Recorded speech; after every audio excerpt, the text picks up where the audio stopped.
Hello, welcome into another episode for Holy Harlot. This is the sanctuary for the untamed and the sacred. I'm Mary Lisa. I will be your guide into the realms of embodied pleasure, divine feminine power, and the neuroscience of full nervous system regulation. Here we love to merge mysticism and science because reclaiming your desire isn't just poetry, it's neurobiology.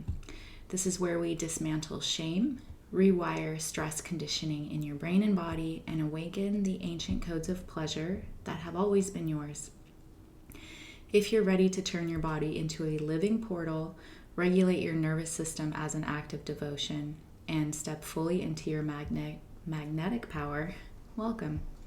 It's time to remember who you are. Don't forget, these videos are ad-free. You can support this channel by becoming a member and know that I deeply appreciate it. And if these downloads, these videos really resonate with you, maybe you'd like to step into the full portal of Holy Harlot. You can schedule a discovery call and we can plan your transmission together. Today, we are talking about the higher self. And I just got off of a session with a client who's been with me for a long time, and part of the psychic transmission was that she needs to connect more fully with her higher self. And we really had this intense discussion, this beautiful discussion about how the higher self is not a disembodied version of you outside of yourself. They actually live inside of your body. Just like spirit guides are not necessarily outside yourself, you can bring them into your body. And in my own personal journey, I've found that when I work with spirit guides or higher self, I would often put them in front of me, ask questions, get guidance, learn that way. The bridge is now understanding that they are not outside of you. They are an archetype, a higher consciousness, a thorough vibration that can be within your body. And when I made this connection, it was like a light turned on. I was able to receive the guidance and I felt so much trust. Like, oh, this higher self is not just like passively observing me, writing contracts, hoping I complete my karma. She is inside of me, inside my heart specifically, and I can let her drive the car. I was listening to this book on tape recently about light code transmissions, and she had this amazing metaphor where we are driving a car and it's this windy mountain road. I've driven a few, maybe you have too. And it's low visibility, it's snowing, and we're stressed and we're white knuckle gripping the steering wheel being like, oh my God, oh my God, oh my God. And true higher frequency, true embodiment of your higher self is realizing that you're driving a smart car. You can let go of the steering wheel. And at first, that is horrifying. But when you practice opening up your body, creating a safe nervous system foundation, and clearing the negative emotional imprints in your heart, there is so much more space for that higher self to drop from the 8th chakra into your heart. And you're just kind of like, oh, you do it. You do it. You just lead me. I don't need to think. I don't need to plan. I don't need to stress. I'm in a smart car. So we want to, in this episode, understand that the higher self is you. It is you. There is no separation. There is no proving. There is no, and it's just as you are. I did mention like clearing the space, opening your body. It's just, there is nothing that is within you right now that needs to be fixed or healed in order for you to access this. In fact, much of our relationship with our higher self is like a rose. We understand our humanness and allow the higher part of us to guide. A rose has its thorns. Every rose. Wait, that's not how the song goes. I was going to sing for you and I forgot the words, so just pretend that didn't happen. It's understanding that we are worthy as we are, with all of our thorns, all of our difficulties, all of our struggles. The rose still blooms. It's part of our function, part of our humanity. So it for me, it was just like a paradigm shift. It's not out there, it's in here. And the first time I had that paradigm shift was when I was working with Green Tara. And she helped me understand that, because she said it. She's like, I'm not this being. You know, she did have a life. She does try to touch as many lives as possible here on earth. She's invested. But she was like, I'm not some disembodied idol outside of you. Like, I'm in your heart. You can access my archetype, my help, my savioress. That's you. You're allowing that vibration to bloom within you. And this goes for any kind of vibration, whether it's spirit guide help, higher self, or abundance. Realizing that the abundance is not out there. It's your ability to bloom that frequency, to realize, oh, I have those codes because I am the infinite in a body.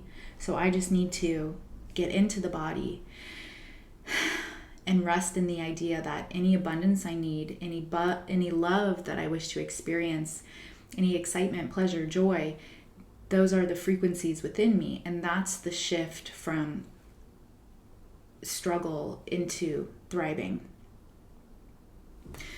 So we're going to talk about how the heart is the biological receiver here, and how your nervous system is your interpretive bridge. So we're going to blend a lot of biology and science into this, because for me, that helps me really, right? They support each other, logic and intuition, mysticism and science.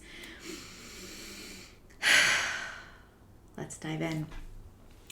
So the higher self is really just an information field within you. It's not an outside identity. And I'm wondering if you can just kind of sense into your heart right now. And I want you to welcome your Holy Spirit, your higher self, as the brightest light you can imagine.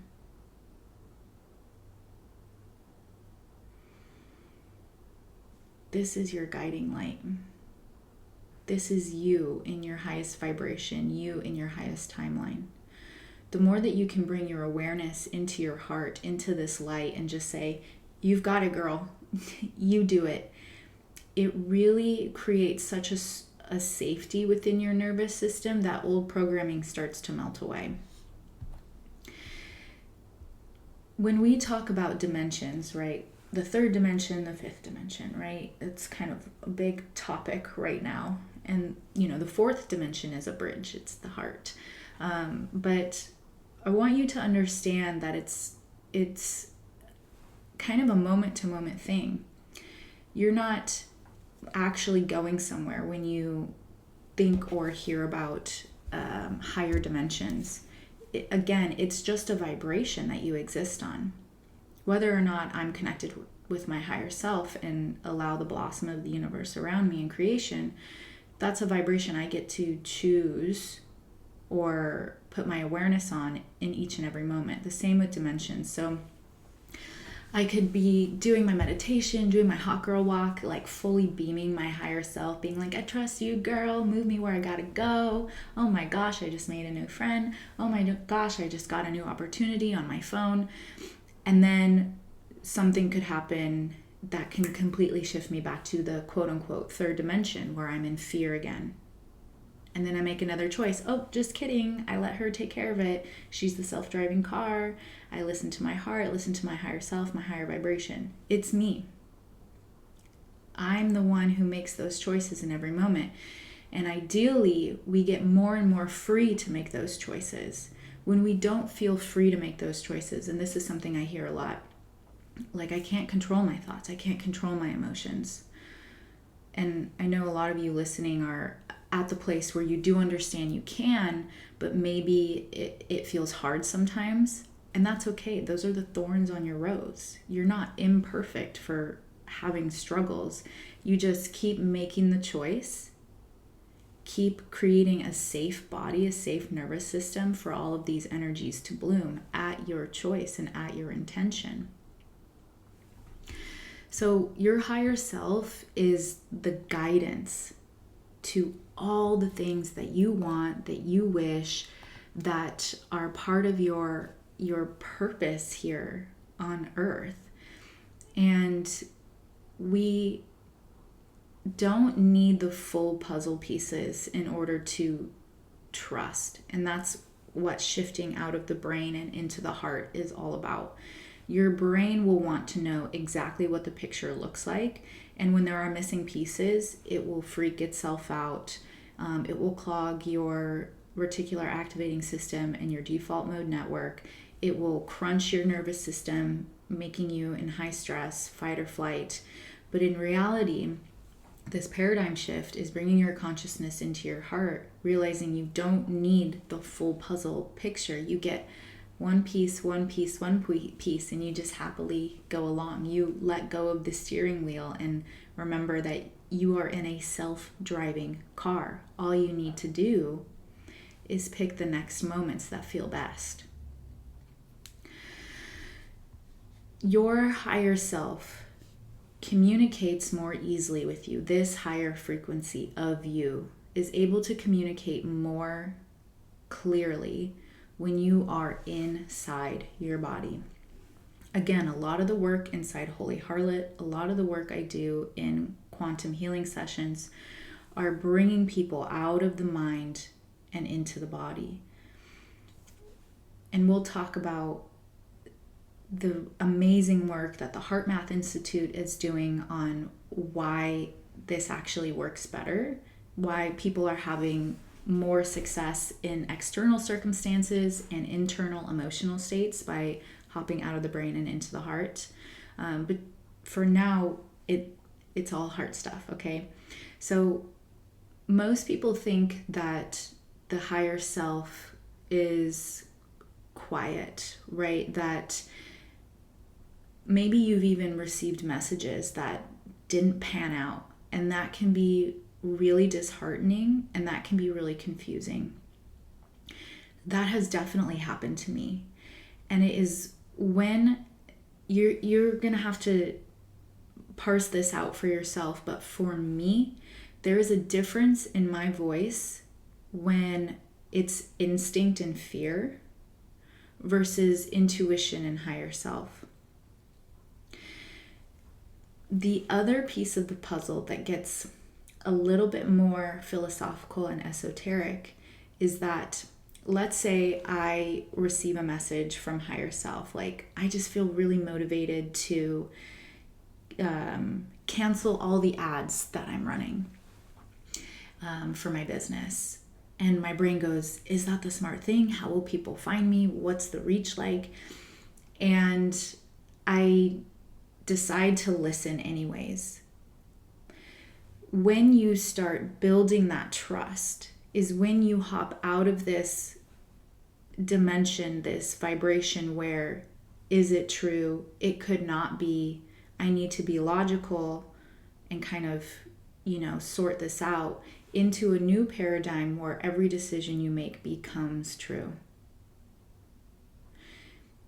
This is one of my favorite things to talk to my clients about because it is so profound and maybe a little bit difficult in practice. The shift in vibration is once you make the decision that every decision you make is right, only then can it become true. Just like when you decide that working out 5 days a week will allow you to lose 10 pounds in a month. I don't know anything, but then it becomes true. Like your amount of belief and decision and consciousness behind that allows you to shift paradigms. If you're over here in this paradigm of doubt, you are clogging the signal because you're in a higher,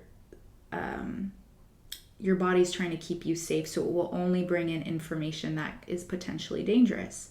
That's how the reticular activating system and the default mode network work.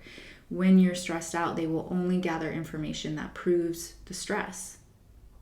So when you shift, okay, everything, my internal guidance is always right, then it becomes true. So let's say for that example, I did cancel all my ads and I was like, that's what my higher version of me said to do. That will then create different circumstances and opportunities than if I were to doubt and try to logicize everything over here. Okay, so when you start to create space, maybe you're not someone that hears information. Maybe that's not one of your strong suits right now. The other way is to continue to bring your awareness into your heart and just allow motivations to move you.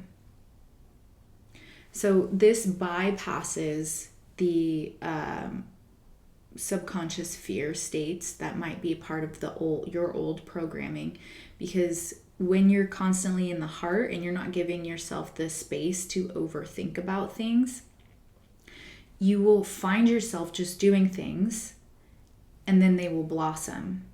It's almost like kinesthetic, and this is probably my most dominant way of entering into flow, into higher dimensions, and being connected with my higher self, because I consider myself a very kinesthetic person. I need to say things out loud. I need to be moving in order to find my direction.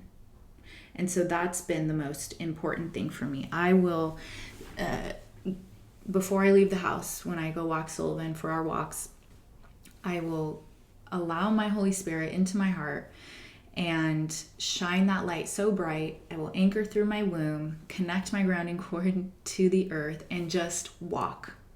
And I feel so good. And then I've been talking here a lot like this process of magnetization, right? Because the heart is 6,000 times more magnetic than the brain. That's how much more access it has to information. 6,000 times more. Right? Okay, we're going to get into that later. But I walk out of the house, people start talking to me that I don't know. I'm making friends, I'm having conversations, I'm getting free food, free stuff for Sullivan. Like, I just enter into this different existence where, because I'm tuned into my heart, everything aligns. Separately, when I am alone in my house, and I allow my brain to kind of take off, I will create a to-do list of check on that. Maybe I should try this. Did I do this for this business? How is that ad doing? How did people respond to this on TikTok? And that is what takes me out of my higher self, out of my highest timeline, out of my magnetism, and back into the third dimension. Can you see the difference? Right? So it's a practice of relearning that your heart is far more intelligent than your brain. And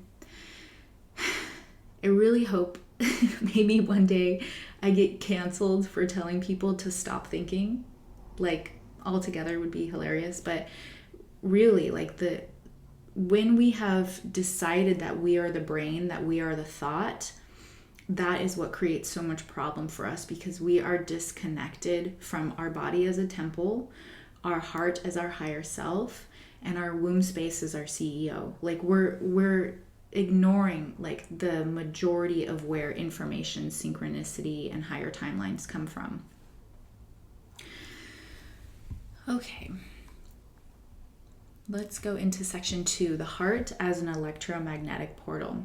So this is what we were kind of talking, or I've mentioned a few times, is the Heart Math Institute has done some amazing research, and they look at heart coherence, which is like the measurement in between the the beats, right? And the more coherence the heart field has, the more regularity, the more expansive and powerful that electromagnetic field is. So let's backtrack a second. Frequency is information, just as light is. They're just experienced by our five senses differently. The heart is 6,000 times more magnetic, and I think 500 times more electrical. It's either 500 or 50, guys. Either way, it's a lot more electrical. So it has a stronger electromagnetic field than the brain. Again, reiterating this fact that the brain is not the main part of us. We need to kind of pull our identity out of there and back into our heart, where we have higher access, higher vibrations, higher timelines. The brain is absolutely useful. The brain does a lot for us, but in our modern society, it's doing too much and it's exhausting itself, which is why we have nervous system problems, heightened stress patterns. So because your heart receives and gives so much more information than your brain can, it has access to things that you cannot logically understand. Right? So how do we explain magic of, stepping into my heart, being like, girl, I trust you. I don't know what's going on, but like, let's go. And then I walk outside, start talking with this woman outside of her yoga studio. And she's like, oh, we would love to have you teach a class here. Like, how do I explain that? I logically would not be able to understand that if I just go walk outside, miracles happen. Obviously, that's a thought, and we can own that thought, but it's the heart that leads us to these places, to these opportunities, to these feelings that our visualization and brain ability won't be able to piece together in real time. Your heart field is also always interacting with the energy around it. Lately, I've been doing a lot of quantum healing work around heart protectors. And this is a term I originally heard from a friend who studied Chinese medicine, got her acupuncturist education. And she was saying in Chinese medicine, the heart protector is another function of the heart that like forms walls around itself. And the way I've seen it in people is when we have our trauma bucket, our emotional bucket, our nervous system bucket is full, your body will take those electromagnetic unfulfilled emotions and use it to create a wall around the heart. It's kind of like sending you into the bunker, right? So you can consciously want this and that love and these opportunities, but if your heart is in the bunker, it's behind all this protection, then your vibration doesn't match what you consciously know to be true or want to be true. I feel like I've lived a lot of my life where I learned so much, I researched so much, I channeled so much, but for some reason, what I knew to be true about abundance being everywhere, love always being around the corner, pleasure being part of a daily practice, for a lot of my life, I didn't experience that. The difference between knowing conceptually and embodying those things was being able to sync all of that information and live it out. So the heart protector is a big part of that. We've got to dismantle these electromagnetic frequencies, pull the heart out of its bunker, and kind of re-jazz it, help it remember that that's where the higher self lives. That's where we get directed from. So when your heart field is interacting with people, if it is not sending the frequency of that which you consciously want, you will attract things that don't match what you consciously want, right? Also, it kind of like broadcasts where you're at. So if you're in that bunker, if you have that heart protector and it's really dense, you will also increase the likelihood that you'll meet people who are also in a bunker, who are also behind their walls, and you will ask yourself, why does this keep happening, right? And again, this is not a problem that has to continue, and it's not something to criticize yourself for. We're in an era of a new golden age where so many light workers are here to shine and light the way for others to awaken. So we all come with crap, with trauma and drama, and you are not behind in any way if you feel like you're identifying with this Harlot. That you are not. You're hearing this right now, and I want you to know that it can be kind of very quick for it to kind of move out of the way. And we go through these experiences to really show our human selves the power of our divinity. Now, I make my living on both teaching people how to access their divinity and also clearing emotional imprints that make them feel like they're limited to such. But I will tell you, there is so much that you can do on your own time, starting now. And a lot of it is just bringing your awareness into your heart every moment and every day that you can remember. Because if there's one thing I know for sure, it's that love is the light, and it dissolves the pains, the darkness, and the struggle. And so just hopping into your heart, you get to shine a light so bright that the light, the frequency, the light codes start to dissolve what cannot stand there. And what cannot stand there is anything that's not you. And things that are not you are things that you inherited from family, beliefs about lack and separation. And this is a process, and it's really such a gentle, beautiful, blissful process.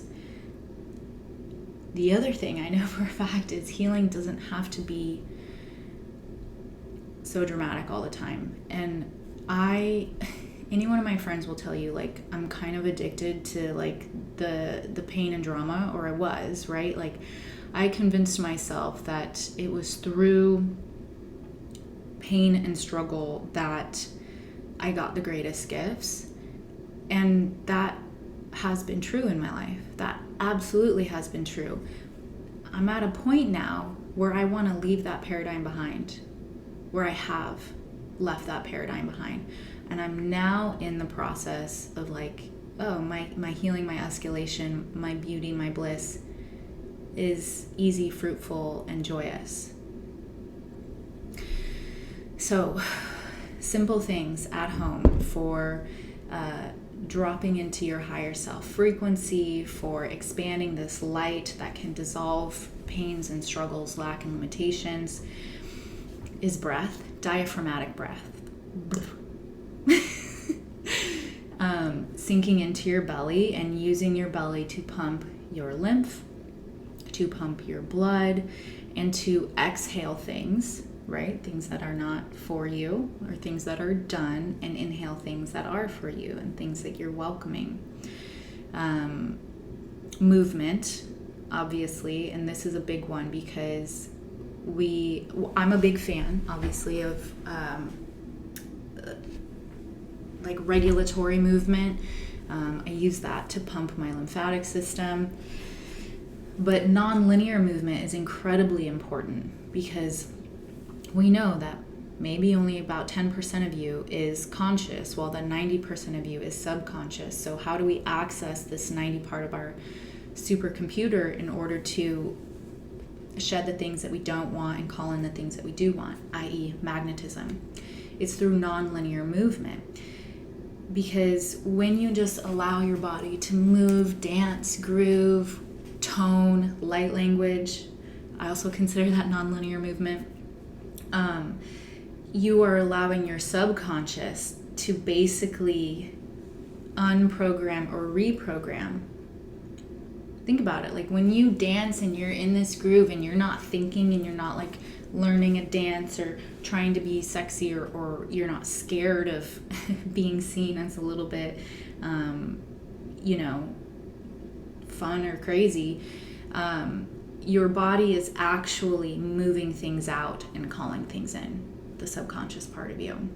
And subconscious is body is higher self. Okay, higher self can get more space the more that you tune in, shine that light, move your body, breathe. It is these simple, free things that can really bring the blessings back into your life if you feel like you're missing them, or continue to escalate you in a way that shifts you from old paradigms to new paradigms. Okay, so let's talk about the heart neural network. The heart has roughly about 40,000 neurons. And we usually only think about neurons being in the brain. We know that they can crawl towards each other and make new connections and disconnect and reprogram new things. The heart is doing that as well. These neurons in your heart feel, remember, and predict. It's magic. It is magic. And magic can be explainable through biology, okay? So maybe you've read stories or case studies where someone gets an organ transplant and then they start behaving differently. That is because those neurons, especially in the heart, but in every organ, they have memories. They hold the cellular waters of that other person, right? And so taking this back to you, the heart is prophetic. When your higher self is in there, when your attention is in there, being like, girl, we're here, do what you gotta do, I'm just gonna show up, right? You are allowing it to kind of reach through the plasma all around, the fourth state of matter, where it's the spirit molecule, right? And gather information to inform you in a prophetic way. Ooh, I'm suddenly feeling like I don't want to go to that party. That's weird. Why am I feeling like that? When you start trusting these spots, these feelings, these nudges, that is you being so on the path, gathering piece by piece, walking towards and through and with your purpose, power, and pleasure. But it's when you bring the doubt, the logic, okay, Mary Lisa, well, you still need to go because people are expecting you, right? That's when you kill the momentum. That's when you step back onto these third dimensional or these matrix realities, when you bring doubt. It is a process, though. For me, it was. I feel like I know all of these things. I've learned these things. I've researched them. But to actually live it out is so different. And it took a lot of courage, a lot of trust, and a lot of trial and error, if I'm being honest. That's why sometimes I wish I could take pictures of all the text message conversations I have with my friends, because they are honestly hilarious. But having people in your life where you're like, man, I just got this weird feeling about this person and I have no logical reason. And your friend's like, sounds like higher self, sounds like intuition, or, just stay home, want me to come over. Having that support in this spiritual human process is such a balm. It is such a balm. Okay. So studies have shown on precognitive abilities that information reaches the heart before it does reach the brain. Milliseconds before. Okay? And these are untrained people in their like your average person who's maybe not on the spiritual path. Maybe they are, I don't know. But what I'm saying is, when you start training and dropping in and really embodying it, that's when those milliseconds become seconds, become days. It is absolutely possible. The heart feels information more so than it thinks it, sees it, right? It's this feeling.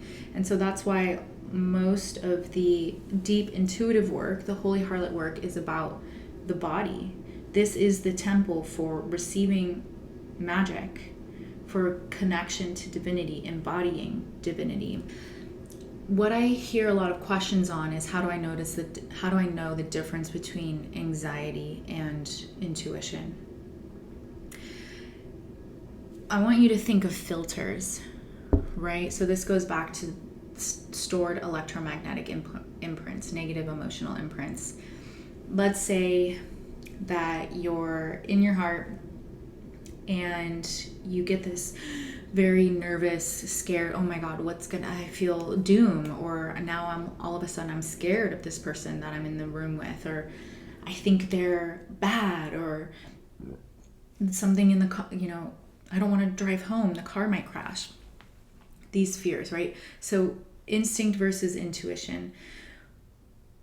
When you have lived so much of your life in stress, fight, flight, freeze, you will have a lot of stored electromagnetic imprints that resonate with fear.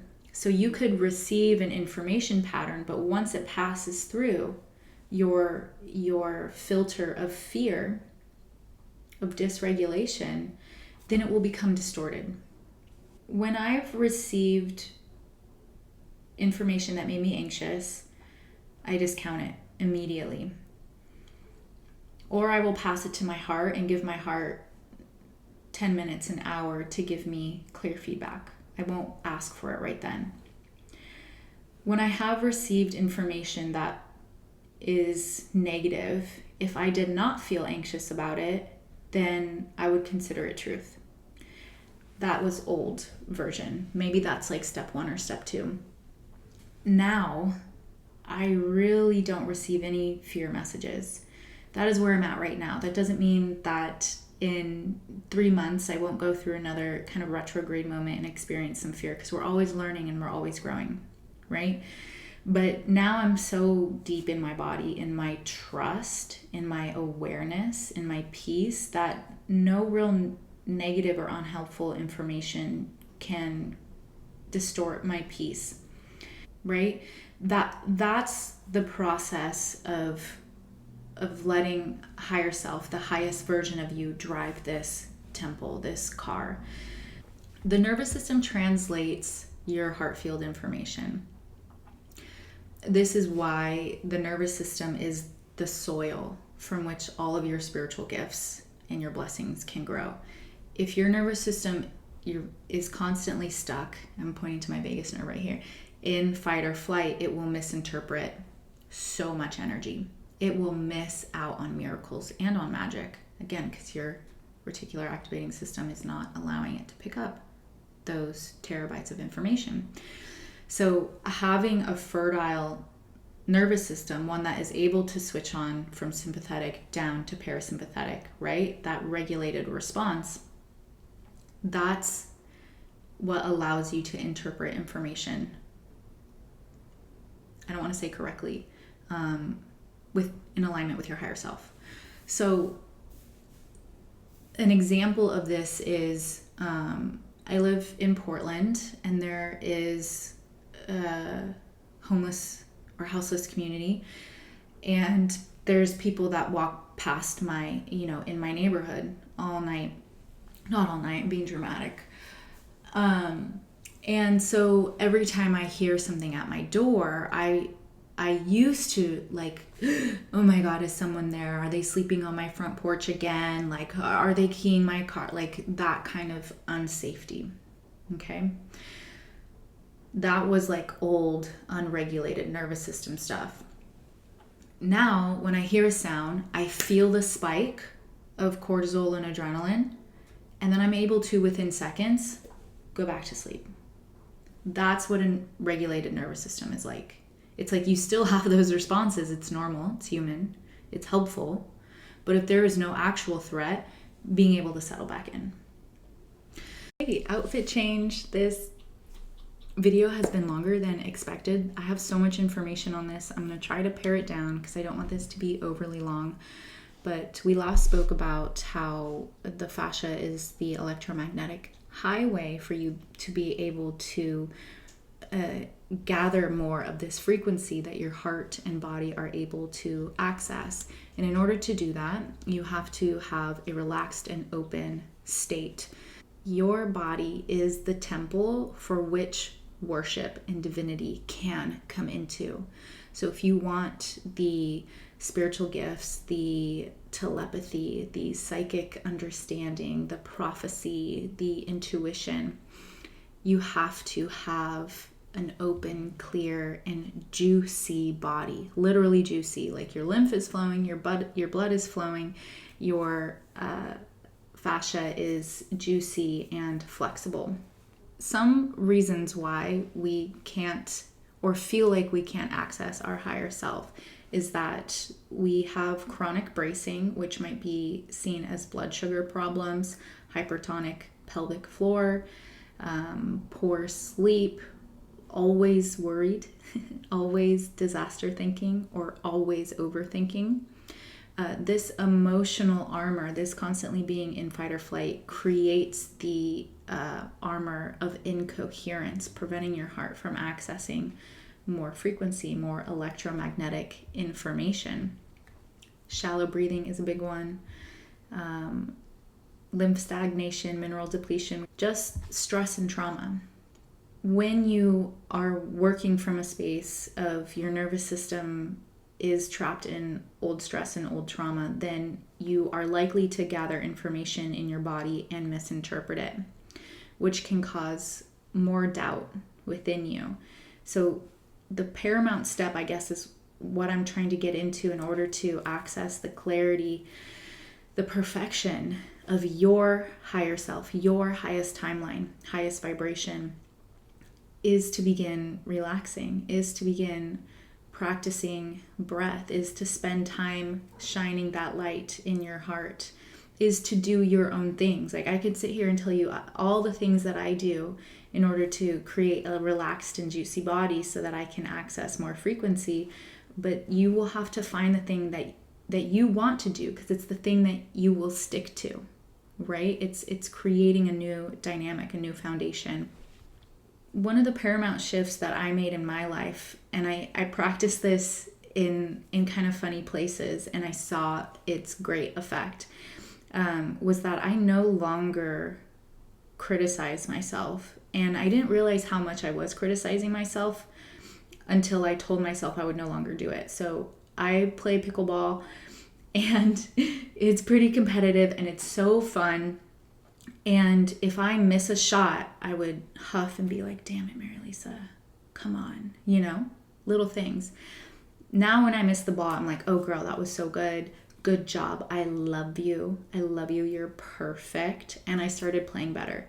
And this small example was applied to the rest of my life. Like obviously there's still spots where I catch myself criticizing, but I remember that the water, the frequency within my body is holy. It's always listening.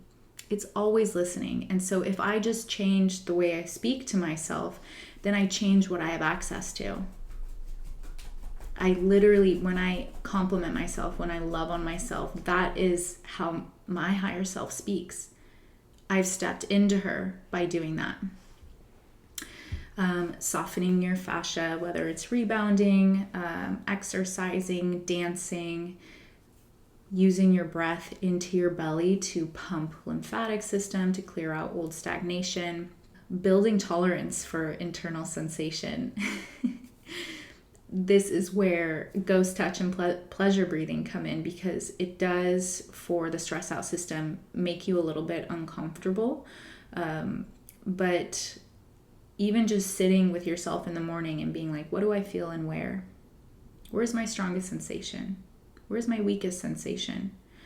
When you do that, you're practicing proprioception. You are allowing yourself to step into the body and begin noticing sensations, which heightens sensation, not in the way that makes you uncomfortable, in a way that softens your nervous system to expand.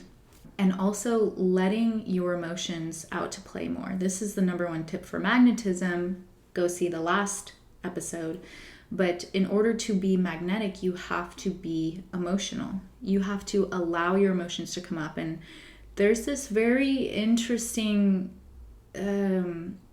dynamic going on that I see in social media. It's like either you're highly emotional and you're dramatic and you're toxic, or you're non-emotional and you're very spiritual and clean. Neither are true. Neither of those paradigms are true. Your emotions are your human landscape. You came here to be emotional.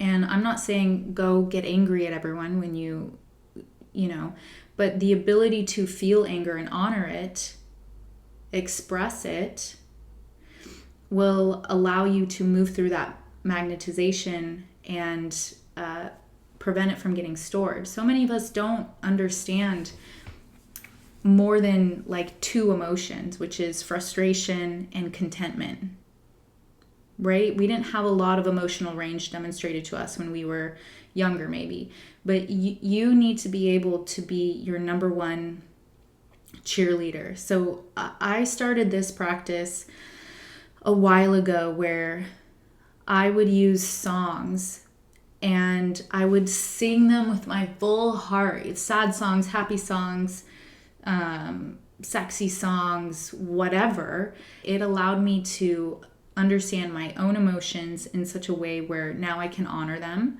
Now I can feel them purely with other people. And people will respond to that differently than you getting so wound up trying to not be frustrated, not be mad, and then boom, it overflows and you get extremely angry. And then whenever I find myself thinking and planning, anytime, and this might sound chaotic, but it is the most peaceful, magnetic thing in the world. Whenever I find myself thinking, and I'm not like actively at the computer, I'm not actively working with a client, I come back into my heart. I'm like, I don't need to be thinking or planning right now. I don't. That is magnetism in practice. That is embodiment. That is priestess codes in practice. That is nervous system safety in practice.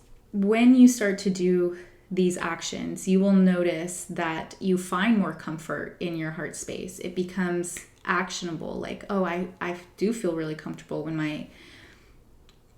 my awareness here is here. And I do find that I trust this highest vibration of me to lead me where I need to be, to magnetize the things that I need to me. It's so much more peaceful when you drop into the heart and trust that, I mean, it's magic, right? Like we explain the science of it, but it's really just magic. It's divinity. It's preventing you from creating messes with your mind. It's accessing your spiritual gifts by creating a garden safe enough for these things to grow. Some other things that you'll start to notice when you drop more into your heart space, into your highest self, is you'll notice in your dreams, if you don't already, that right before you start lucid dreaming, you will notice that you're bringing spiritual skills with you. For example, when I started doing this, I noticed that I was still having dreams about like being left out, like socially.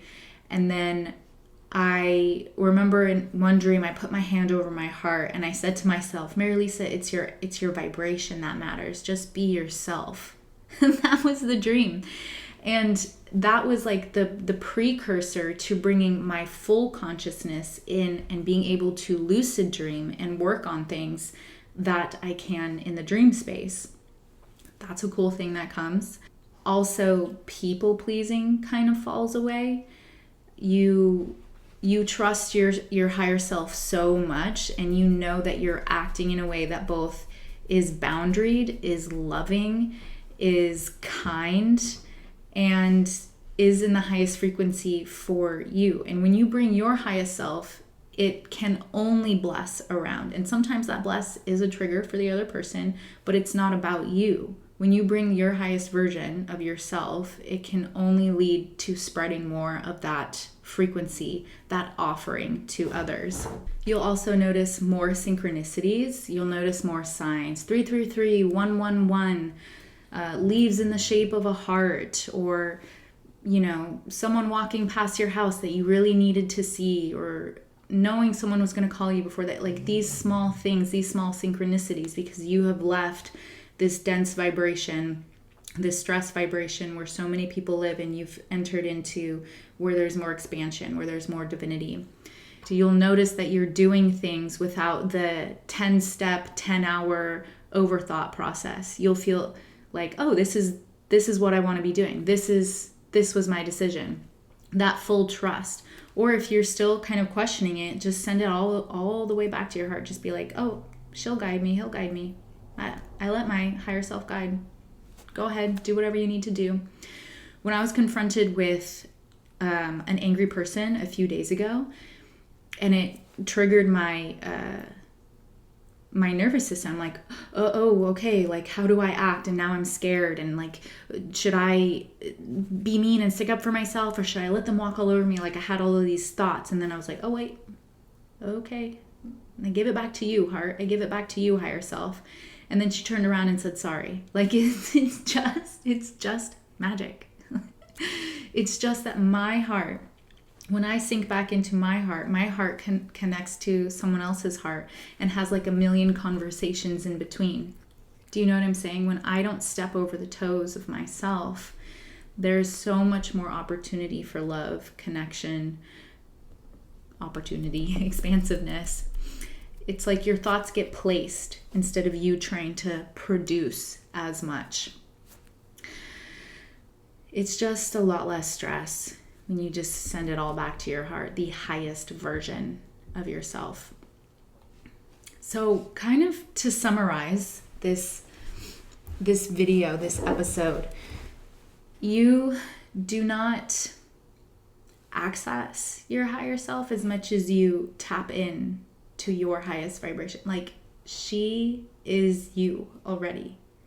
I like to have this visualization where this like shining light comes down through my crown, through my third eye, through my throat, and anchors into my heart. And then I know that I am her and she is me and we are one.